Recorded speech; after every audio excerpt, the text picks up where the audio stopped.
Ingat loh, kerajaan Romawi yang besar itu runtuh. Majapahit pun runtuh. Siapa yang menjamin Indonesia akan tetap ada 100 tahun ke depan?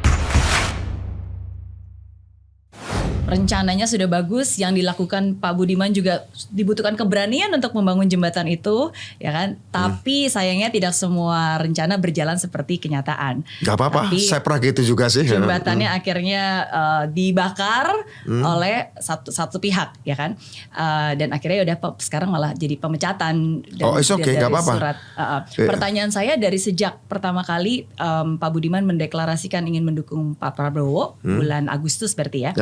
Sampai kemarin ketika surat pemecatan itu diterima, apakah Pak Budiman sudah pernah bertemu langsung dengan Bu Megawati? Belum Pernah bertemu langsung, belum pernah berdialog, berdiskusi, bertukar pikiran, klarifikasi? Belum. Okay. Waktu pernah diskusi aja secara informal dengan Pak Sekjen, dengan Pak Komarudin waktu pun Kepala Majelis Etik Partai. Okay. Nah, ya, tapi informal ya.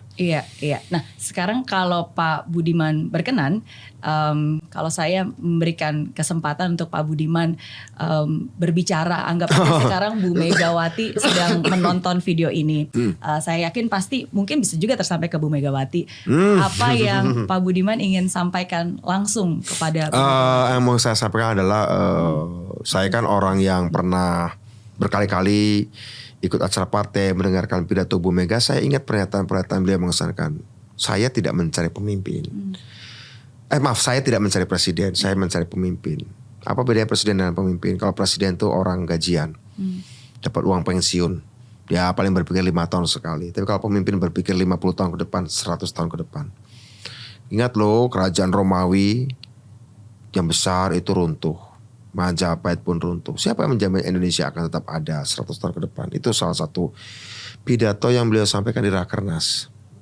Menarik. Dan kemudian pidato yang beliau sampaikan juga sebelumnya saat beliau menerima gelar kehormatan sebagai guru besar kehormatan dari Universitas Pertahanan. Beliau berpidato tentang perlunya Indonesia memiliki kepemimpinan yang strategik untuk menghadapi VUCA. VUCA itu V-U-C-A. V itu volatility, zaman yang penuh gejolak. U itu uncertainty. C complexity, kompleks. Uncertainty penuh ketidakpastian. Complexity ya ruwet, rumit, kayak benang kusut yang kita harus bingung harus mulai dari mana. E itu ambiguity, penuh kemenduaan, membingungkan. Penuh gejolak, nggak pasti, rumit, membingungkan. Toksik banget kalau udah pacaran tuh hubungannya tuh. Ya kan? Udah putus aja deh kira-kira gitu ya. Toksik banget deh kira-kira gitu ya. Ya artinya kita menghadapi itu. Dan itu bukan cuma Indonesia. Semuanya. Dalam keadaan seperti itu dibutuhkan kepemimpinan strategik. Gak bisa diselesaikan dengan pendekatan-pendekatan lampau. Karena Pak Jokowi juga belajar. Pada periode kedua beliau sudah mulai menjadi pemimpin yang strategik. Tetapi hal-hal strategis kan gak bisa selesai dalam 5 tahun. Ya kan? Gak bisa selesai dalam 5 tahun. Sehingga perlu ada keberlanjutan, keberlangsungan untuk makin strategis lagi. Bukan mundur ke belakang. Menjadi populistik lagi. Kalau enggak seperti Pak Jokowi, saya mengacu, ya kita akan seperti poco-poco. Kanan kiri gitu. Udah kayak naik pohon pinang. Kayak naik pohon pinang udah nyampe mau ambil payung, mau ambil sepeda, turun lagi. Ganti pemerintahan, turun lagi. Iya, menarik nih tadi Pak Budiman. Nanti abis ini disampaikan lagi ya ke Bu Mega. Tapi Pak Budiman tadi ngomongin tentang poco-poco karena Bu Mega kan kemarin juga mengomentari Pak Budiman tentang dansa. Oh itu kan bicara soal individual politik ya, soal move politik. Saya bicara dalam kerangka negara, dalam kerangka nation state, dalam kerangka sebuah bangsa. Karena kalau enggak nanti kita menjadi negara yang terjebak sebagai negara berpendapatan menengah. Ya kaya tapi pas-pasan, tapi nggak akan pernah jadi super kaya, nggak akan pernah jadi super maju. Ya miskin sih enggak, tapi mentok aja gitu loh, mentok di sini aja. Baru naik kalau kemudian negara tertentu sudah naik di atas baru kita nyusul. Ya tetap menjadi follower. Iya. Itu saya kok nggak rela Indonesia seperti itu. Betul, karena sekarang bukan lagi saatnya untuk bebas, tapi saatnya untuk adil dan maju. Maju, sekarang maju kok, obsesi saya menjadi maju. Iya. Begitu. Oke. Mari. Ya, harusnya ngomongnya bukan ke saya Pak Budiman, kan ke Bu Megawati. Bukan sudah ya. Jadi mungkin beberapa Enggak, kalimat. saya kira Bu Mega akan paham juga, karena saya juga pernah kasih beberapa materi pada beliau, kita diskusi. Iya, iya. Beliau pasti udah, jika beliau sempat mempelajari tentu saja akan tergambar jelas kenapa saya bicara soal 2045 kita harus nyiapin apa. Betul. Ya, tadi saya berbicara seperti ini karena kan dari sejak Pak Budiman mendeklarasikan Pak Prabowo sampai kemarin malam menerima surat kan belum pernah berkomunikasi nih. Jadi anggap aja sekarang kalau Bu Megawati ada di depan, apa yang Pak Budiman ingin Terima sampaikan. kasih sudah difasilitasi oleh Mary. Oke, ya saya kira itu Ibu Mega, saya pikir mendapatkan, tentu saja tidak semua langkah saya tepat secara politik, tapi saya pastikan ini tepat secara strategis. Sebagaimana yang ibu katakan, kita perlunya butuh kepemimpinan strategik dan berpikir strategik. Sebagaimana yang saya pelajari dari Bung Karno pada waktu membaca buku beliau pertama kelas 5 SD, Bung Karno Penyambung Lidah Rakyat Indonesia, dan kemudian ketika saya membaca buku Bung Karno di bawah Bendera Revolusi saat saya kelas 1 SMP, itu yang saya pelajari. Dan ini menurut saya itulah yang kemudian menuntun saya kenapa saya saat kelas 1 SMP pun saya sudah berpikir Indonesia harus berubah. Indonesia harus demokratis, karena saya ingin Indonesia berjalan seperti yang divisikan oleh Bung Karno, digagas. Indonesia menjadi negara yang berwibawa, maju, diterima di negara-negara berkembang, di Asia Afrika, di non-blok, menjadi juru bicara. Dan sekarang ide-ide tentang multipolarisme supaya negara tidak dikuasai oleh satu kubu semakin mengemuka. Dan untuk itu kita butuh pemimpin-pemimpin Indonesia yang berpikir strategik. Saya kira itu. Ya. Iya.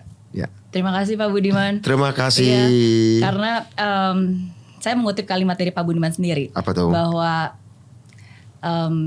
kalau kita mau demokratis, Indonesia yang lebih maju, apalagi di dunia politik, itu dibutuhkan kesabaran dan penekanan ego. Oh iya dong, harus. Dan mungkin itulah yang saat ini sedang dilakukan oleh Pak Budiman. Iya, tidak mudah untuk bisa menghadapi banyak hal. Oh, kalau soal ego ditekan, kan ya. harus sabar.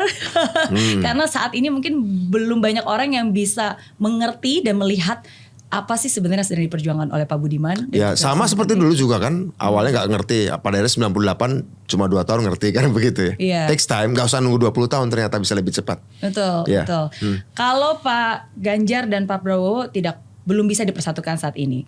Tapi sekarang kan kita berbicara tentang Pak Prabowo sebagai capres. Ya, jadi forget sekarang ya, udah lupakan saja katanya. Lupakan aja kan. Pak Prabowo sebagai baca pres.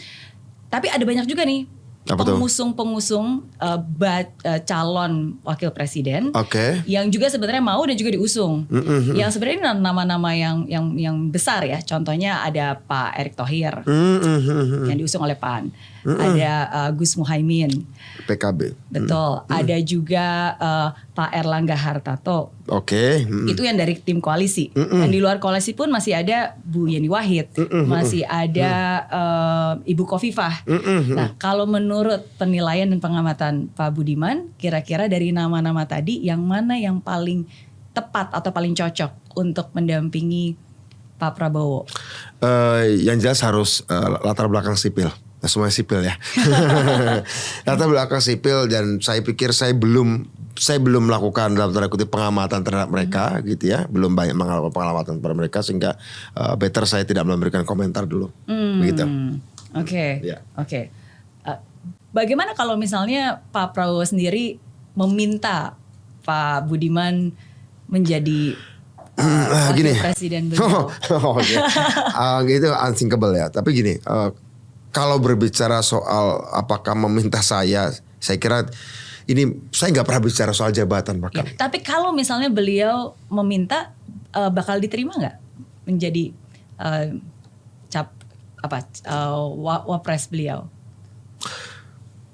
Saya tetap, meskipun tidak lagi menjadi anggota PDI Perjuangan, itu hanya catatan administratif saja. Saya akan tetap bertanya pada Ibu Megawati sebagai individu. Ya, saya akan tetap. Walaupun misalnya Pak Prabowo meminta. Saya akan bertanya pada Pak Jokowi, Ibu Megawati. Sebagai individu, bukan Sebagai kepala individu. partai. Karena beliau tahu betul apa yang saya pikirkan. Karena saya itu juga merasa tahu apa yang beliau pikirkan. Ya karena begini.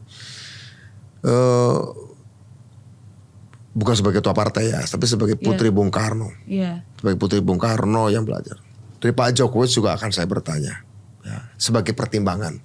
Sebagai pertimbangan ya. Bukan penentu pastinya. Bukan penentu. Karena penentu pada akhirnya diri saya sendiri. Dan pada akhirnya penerimaan saya oleh Pak Prabowo. Begitu. Tapi tentu saja saya bukanlah orang yang merasa tahu semua hal ya. Pastinya seperti itu Mary. Begitu. Iya, karena kan kalau yang pernah saya dengar dari sharingnya Pak Budiman, Apa tuh? seorang aktivis sama seorang intelijen itu harusnya bergabung. Iya, Karena bertemu. kalau itu bisa bertemu, wow, itu akan jadi sangat baik. Karena kan sebenarnya itu saling bisa memperkaya dan melengkapi satu sama lain. Betul. Ya, bukankah Pak Prabowo intelijen, ini aktivis pasukan elit ya. Ya, itu pernah saya sampaikan juga ke beliau, bahwa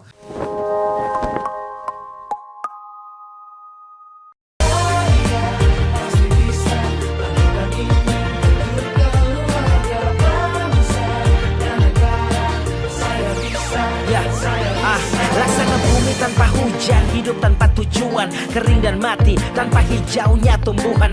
Demikian kalau mimpi tak kunjung terjadi,